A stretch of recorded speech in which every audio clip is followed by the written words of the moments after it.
Hello guys, welcome back to ATNPC academy. So நம்ம இந்த வீடியோவில் பார்த்தீங்கன்னா மேக்ஸில் கமெண்ட் த ஆன்சர் அப்படின்னு சொல்லி சீரிஸில் பார்த்துட்டு இருக்கோம். ஸோ கொஸ்டின் நம்பர் 12 பார்க்க போகிறோம்.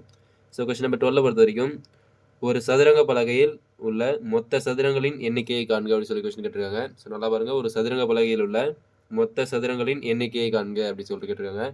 ஸோ இதை நீங்கள் பார்த்தோன்னே இந்த சைடு ரோ காலம்னா ரோ வந்து 8 இருக்குது, காலம் 8 இருக்குது. ஸோ 8 × 8 8 8 64. ஸோ ஆப்ஷன் ஏ தான் ஆன்சர் அப்படி சொல்லி போட்டுக்கூடாது. ஸோ நல்லா பார்த்தீங்க அப்படின்னா நம்ம படங்களை பார்த்து ஸோ உள்ளே எத்தனை சதுரம் இருக்குது, உள்ளே எத்தனை முக்கோணம் இருக்குது அப்படி சொல்லி நம்ம கண்டுபிடிக்கிற கொஷின்ஸில் பார்த்துருப்போம் ஆல்ரெடி. ஸோ ரோவும் காலமும் சேமாக வந்தது அப்படின்னாலே ஸோ ஏதாவது ஒரு பக்கம் வந்து 1 வர வரைக்கும் அதை டிக்ரீஸ் பண்ணிட்டே வரணும். ஸோ ஃபார் எக்ஸாம்பிள், ஸோ நம்ம செஸ் போர்டை பொறுத்த வரைக்கும் பார்த்தீங்கன்னா இந்த சைடு ரோ வந்து 8 இருக்கும். ஸோ இந்த பக்கம் காலம் வந்து 8 காலம் இருக்கும். ஸோ 8 × 8ன்னு சொல்லி வரும். ஸோ இப்படி வந்தது அப்படின்னாலே ரோவும் காலமும் சேமாக வருது, இல்லை நார்மலாக வந்தாலுமே அப்படி தான். ஸோ ஏதாவது ஒரு பக்கம் 1 வர வரைக்கும் நம்ம அதை டிக்ரீஸ் பண்ணிகிட்டே வரணும். ஸோ இதை டிக்ரீஸ் பண்ணிட்டே வருவோம் பாருங்க. ஸோ 8 × 8 திரும்ப இங்கே 7 × 7 ரெண்டு சைடுமே 1 1 டிக்ரீஸ் பண்ணிகிட்டே வரணும். ஏதாவது ஒரு சைடு 1 வந்தால் போதும். பட் இதை பொறுத்த வரைக்கும் நமக்கு கடைசி வரைக்குமே ரெண்டு சைடுமே 1 வர மாதிரி தான் வரும். ஸோ அது எல்லாமே ஸ்கொயர் வேல்யூவாக இருக்கும். ஸோ பார்ப்போம் வாங்க. 6 × 6 5 × 5 4 × 4 3 × 3 2 × 2 1 × 1. ஸோ அதை பொறுத்த வரைக்கும் பார்த்தீங்கன்னா நமக்கு எல்லாமே ஸ்கொயர் வேல்யூவாக தான் வரும்.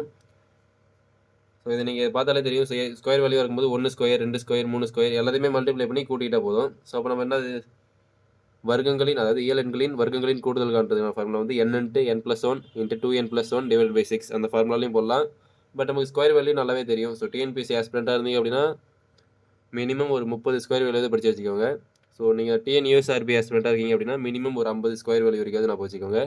ஸோ கியூப் வேல்யூ பொறுத்த வரைக்கும் ஸோ 20 எனஃப் தான். ஸோ டிஎன்பிசியாக இருந்தாலும் சரி, டிஎன்யூஎஸ்ஆர்பிக்கு படிக்கிறவங்களா இருந்தாலும் சரி, ஸோ 20 கியூப் வேல்யூ மட்டுமே தெரிஞ்சு வச்சுக்கோங்க, அதுவே போதுமானது தான். ஸோ இதை பொறுத்த வரைக்கும் பார்ப்பாங்க. ஸோ 8 × 8 அப்படின்னா 8 square. So 8 square 64, 7 square 49, 6 square 36, 5 square 25, 4 square 16, 3 square 9, 2 square 4, 1 square 1. So இதை அப்படியே ஆட் பண்ணி போட்டிங்கன்னா அது ஆன்சர். ஸோ அங்கே ஆட் பண்ணலாம். 10 19 20 24 30 39 40 44 4 மீதி 4 10 17 20. ஸோ 20.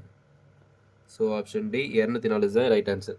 ஸோ இதை பொறுத்த வரைக்கும் ஆல்ரெடி நம்ம சேனலில் போட்டிருப்போம். ஸோ அதாவது முக்கோணங்கள் வந்து இதில் எத்தனை முக்கோணம் இருக்குது, ஸ்டார்ஸில் எத்தனை ஸ்டார்ஸ் இருக்குது, ஸோ சதுரத்தில் எத்தனை சதுரம் இருக்குது, கியூபில் இட் மீன்ஸ் ரெக்டாங்கிளில் எத்தனை ரெக்டாங்கிள் இருக்குது அப்படி சொல்லி கண்டுபிடிக்கிற மாதிரி நம்ம டாப்பிக்கில் இருந்து ஆல்ரெடி போட்டிருப்போம். ஸோ அந்த டாபிக் பார்த்தீங்க அப்படின்னா இந்த கணக்கு ஈஸியாக புரியும். ஸோ நெக்ஸ்ட் செம்மில் பார்ப்போம். தேங்க்யூ.